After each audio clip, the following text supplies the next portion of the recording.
This time of year is a time when people, or of course leading up to it, say last week you might say, they look back on the previous year and all the things that happened during the previous year, during 2020. They look back at the big news story of the previous year, the various celebrities that have passed away, as if their lives were more important than anybody else's. But, I guess when you have a favorite, then it touches you in a certain way. I used to listen to the American Top 40 when I was a kid, and they would do a countdown of the top hits of the year. I used to love the year-end program so that I could hear what they considered were the top music songs of the year. It's also a time to look forward as well. And we always hope for a better and more prosperous new year. I even stay up and watch the ball drop, even though I know it happened, 3 hours earlier in New York City. But, they put it on TV as if it's happening now. And, count down 10, 9, 8, and then the thing drops down and comes up 20, 21. And we always are filled with new hope. Well, let's look at some of the events that happened last year. I remember coming home from church one day last year, early in the year, and all across the television set was the news that that basketball star Kobe Bryant had died in a helicopter crash. I mean, it was in the news and just kind of shocking, Like I said, I mean, it's just, when it's a celebrity, somehow it has this impact because it's put all over the. And in many cases, these celebrities, people kind of idolize them. And so it has an impact. And then later on, there was that terrible story about George Floyd, who was held down by the police and ended up passing away. And then that gave birth to all the BLM protests across our nation, where the main streets of all these cities were just packed full of people and protesting racism in our nation. And then some opportunists went in and looted the stores and burned the buildings. And it was a terrible, terrible time to look back on. Then, there's COVID-19, of course, that came about, actually probably earlier than we even realized. But by the time March rolled around, they said, we got to close everything down because of COVID-19. And we all did. I mean, we shut the doors. Matter of fact, we shut our doors a week before we even had to, because the way they built it up and made it sound like we're all going to die. And so I just didn't want to see any of you, on the news, on a ventilator in the hallway of some hospital because the ICU was full. And as time went on, we found out, maybe we don't have to go through all those measures. We just have to be careful and use common sense. Businesses were shut down. We even had outdoor church for a while and tried that out. I remember preaching one Sunday morning, and the people on the commercial property across the street, their landscapers came by with 2 blowers and just decided at 10 o'clock or 11 o'clock, whenever we were having service, 10:30, that they would just fire up those. They got to do what they got to do, I suppose. I said, this isn't working so well. It was nice as long as it wasn't noisy and we didn't have too much wind. But it wasn't sustainable. And then we had the toilet paper shortage. Remember that? People going nuts about toilet paper. The stores were still open. Nobody closed down the food stores or the Walmarts across the country, but people got it in their mind that I need to hoard toilet paper because, well, when the world's coming to an end, you need toilet paper, I guess.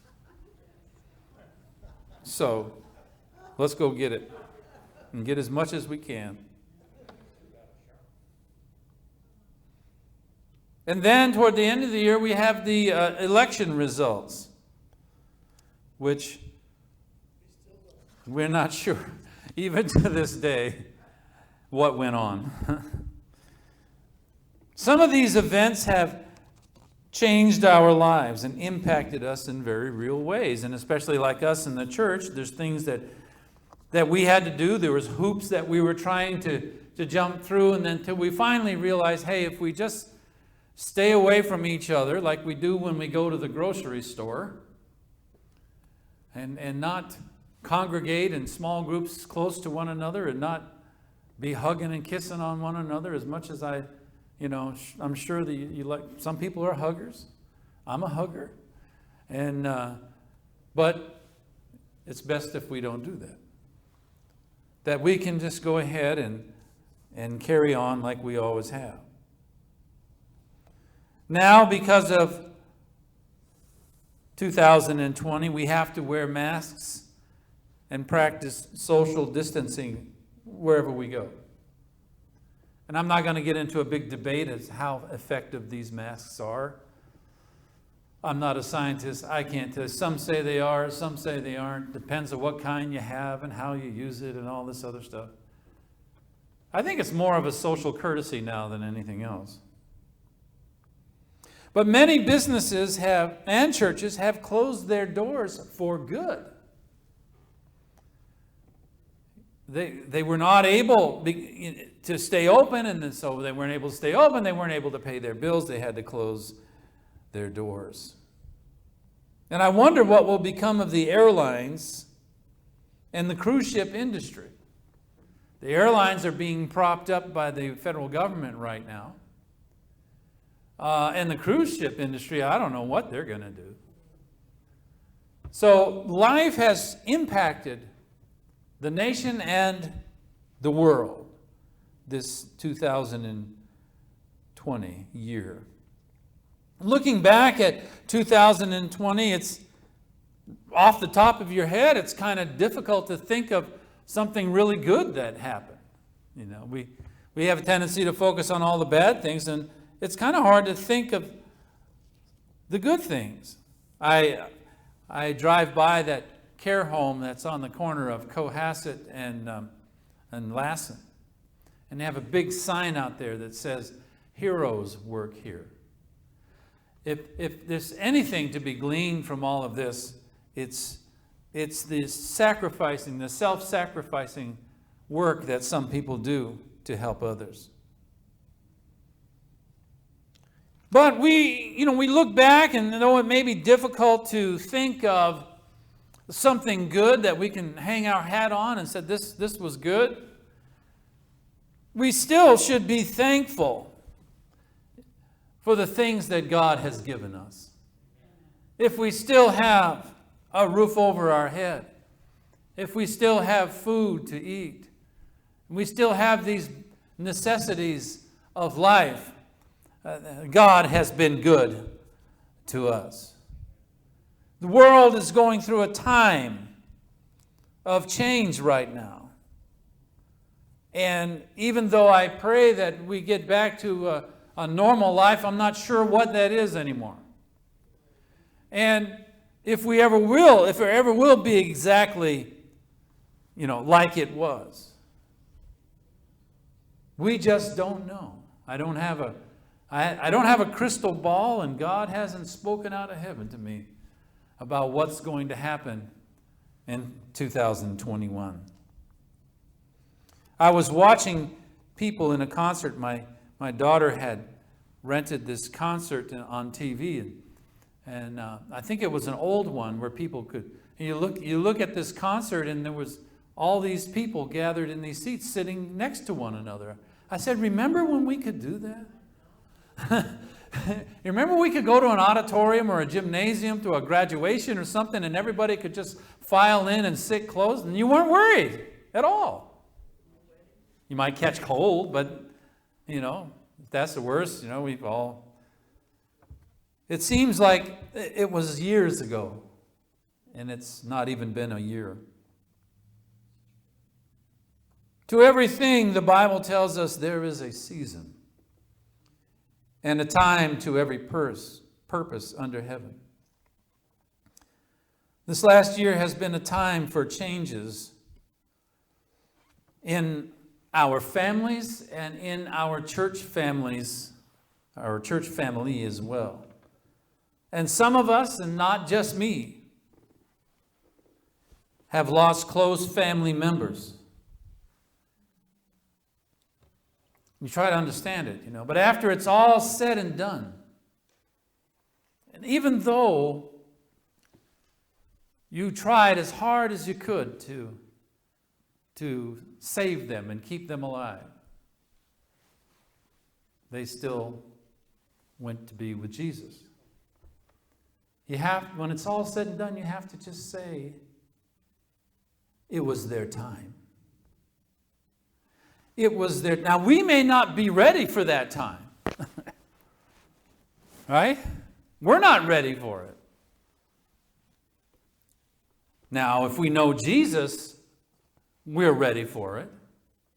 But we may not be ready for a loved one to pass away, but God's ready. God says who lives. He says, I kill and I make alive. I wound and I heal. And he said there's none that can escape him. So it's in God's hands. It's in God's plan. It's in God's time. To everything, there is a season and a time. To every purpose under heaven. There's a time to be born and there's a time to die. And we should be thankful for the time that we had with them. I know that I am. And that's what I look back on, is the time we had. Looking back on what has happened in the past year, like I said, not only in my family, but in our church family, we've lost several. And some of you have lost people in your individual families. Looking back, we might say, I never expected this. But if these days have taught us anything, it should be that times change. And whether we think it's better or for the worse, we have to accept the fact that things happen that are out and beyond our control. There's a time to every purpose under heaven. The Bible tells us this. We may not want to hear it, or we may find it hard to quote or hard to do. And we even sing it in our songs. Don't we? That song we sing, rejoice in the Lord always. And again, I said, rejoice. Right? Doesn't the Bible say, rejoice in all things and in everything give thanks?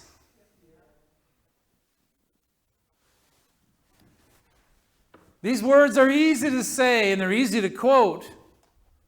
But we are commanded to do that. And just because we come out of a difficult year, we still need to realize that we need to thank God and to give Him all honor, all glory, and all praise.